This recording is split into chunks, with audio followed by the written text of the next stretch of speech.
La Hora de la Verdad, a través de Radio Red de RCN y con el patrocinio del Banco Popular, llega el editorial de Fernando Londoño.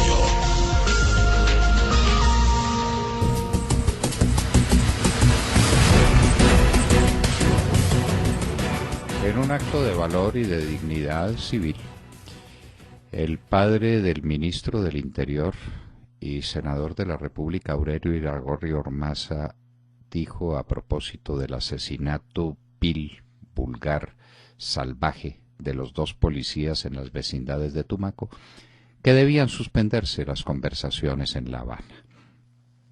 Pero el presidente Santos no la suspende, porque esa es su tabla de salvación política y pasa por encima de cualquier escollo moral. El presidente Santos no tiene conciencia moral. En otras palabras, no es capaz de distinguir el bien del mal. Eso no juega con él. Pero vamos a mencionar no solamente ese hecho sobre el que volveremos, sino sobre los otros que impiden que moralmente continúen las conversaciones en La Habana.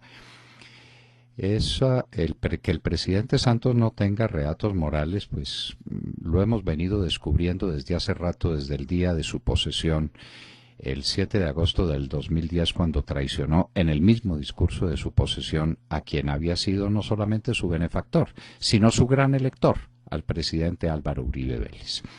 Pero uno se queda asombrado como personas sobre las que tenía otra opinión, como el doctor de la calle Lombana, Humberto de la calle Lombana, y el general Jorge Enrique Mora Rangel, reserva moral de las fuerzas militares de Colombia, ¿cómo pueden estar embarcados en esto? Las FARC estallaron una bomba en un pequeño mercado que es un supermercado, guardadas proporciones, para la ciudad de Quibdó, porque el dueño era uribista. Entonces le pusieron una bomba y asesinaron a su hija y asesinaron a 3 dependientes más e hirieron a 17 personas. Ese acto terrorista no bastaría para suspender conversaciones con el grupo terrorista que las ejecuta. Nos preguntamos. La respuesta es obvia. Cualquier persona que tenga sensibilidad moral le hubiera dicho a esos hombres en La Habana que así no podían continuar. Es que estamos trabajando bajo el fuego, estamos negociando bajo el fuego. No sean miserables. Uno no puede llamar fuego y no puede llamar conflicto a un acto salvaje, a un acto demencial, a un acto repugnante como ese. No puede ser, eso no es el fuego. Ese es un acto terrorista condenado por todo el derecho internacional humanitario, por los protocolos de Ginebra, un acto canalla contra una población civil indefensa. Pero como son negros y como son de Quibdó, no importa, ¿verdad, presidente Santos? ¿Verdad, señor general Jorge Enrique Mora Rangel? No importa. Pero ahora se pone de presente ante los ojos aterrorizados del mundo lo que está sucediendo en Buenaventura. Lo que pasa en Buenaventura se sale de todo el paisaje humano. Esto sencillamente no es posible aceptarlo en una sociedad que se diga civilizada.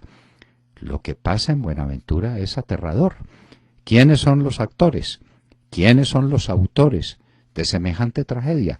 Los que conversan en La Habana con el señor Juan Manuel Santos. La Buenaventura se convirtió en el centro del narcotráfico de las FARC. Es el gran corredor hacia el Pacífico. Por allá sale toda la droga que va con destino al Centroamérica y después a México y después a los Estados Unidos. Y la gente no se da cuenta de lo que está pasando en Buenaventura. El presidente Santos lo oculta. Y por eso cuando vienen sus colegas de la cuenca del Pacífico a hablar sobre los grandes desarrollos futuros de comercio sobre esa cuenca del Pacífico, hace la reunión en Cartagena para que no noten lo que estaba pasando en Buenaventura. En Buenaventura asesinan a la gente en las calles. En Buenaventura, para ir de un barrio a otro se necesita visa expedida por las FARC y por la empresa, que es otra banda de narcotraficantes, desde luego asociados con las FARC para cometer sus fechorías. Pero además, en Buenaventura a la gente que estorba la asesinan, lo que ya es mucho. No, la descuartizan y la pican. la pican en pedacitos. Y al presidente Santos eso no le impresiona. Eso al presidente Santos no le importa, porque como en última son negros y como en última son de Buenaventura, ¿qué importa, no es cierto? No son sus compañeros de póker aquí en los grandes salones de Bogotá. Qué insensibilidad moral, qué repugnancia la que nos causa ese encogerse de hombros y olvidar esa situación. No sabemos si nos repugna más la conducta de las FARC, que pica físicamente a la gente que le estorba en Buenaventura, o si la actitud del presidente Santos, que sigue conversando con esos sujetos en La Habana. Porque una de dos, le planteamos el dilema: o son ellos los que mandan cometer estas atrocidades, o no tienen mando sobre los hombres de las FARC que las ejecutan. En cualquiera de los extremos del dilema hay que cerrar las conversaciones.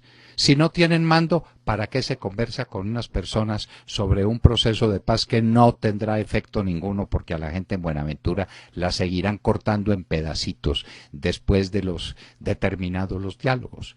Si tienen mando, son los autores de estas atrocidades y con ellos no se puede conversar.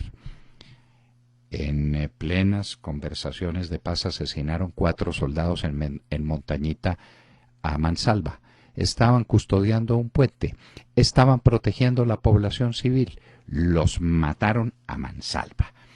El comandante, el señor comandante del ejército, protestó y dijo: el jefe es el tal Ramírez, el bandido, el fascineroso, que el presidente Santos ordenó que se librara de un cerco del ejército y que lo trasladaran a La Habana. ¡Qué horror! ¡Qué inmundicia! Es que no tenemos adjetivos calificativos, ya no nos alcanzan para calificar la conducta del gobierno y la conducta del presidente Santos. Pero viene el asesinato de los policías, indefensos, inermes, sirviéndole a la población civil, probablemente en un acto temerario. Tal vez la policía debiera explicar cómo expone a sus hombres a semejantes riesgos. Lo sorprende un frente de esos de las FARC, se los llevan, los matan a garrotazos y los degüellan. Y al presidente Santos no le importa ver a los policías llorando de indignación, llorando de coraje, llorando por sus compañeros muertos. Y siguen los diálogos. Presidente Santos, no hay calificativo suficiente en el idioma castellano para valorar su conducta. Lo que usted está haciendo con los diálogos de La Habana le repugna a la conciencia de hombres libres, le repugna a la conciencia universal. Esto es demasiado duro para calificarlo. Presidente Santos, siga con esos diálogos, porque eso es su estatura moral, y para que los colombianos sepan cuál es el tenor moral, el tono moral del sujeto que aspira no solamente a durar en la presidencia hasta el 7 de agosto, sino a 4 años más de este gobierno. Usted no tiene medidas. Usted acaba de salir por los medios de comunicación a decir que qué maravilla el comportamiento de la economía colombiana en el último trimestre. ¿Saben por qué creció tanto al 4.9%? Porque el presidente Santos le ordenó al ministro Cárdenas que girara el dinero de la mermelada, el dinero de la compra de votos en el último trimestre, y lo llamó desembolsos para la construcción. Definitivamente el presidente Santos es insondable en su incapacidad absoluta para distinguir el bien del mal. Tengámoslo presente, y tengámoslo presente sobre todo para las elecciones del 25 de mayo, para saber quién es el sujeto que nos gobierna. Acaban de escuchar el editorial del doctor Fernando Londoño en La Hora de la Verdad en Radio Red a las 7 de la mañana, 24 minutos.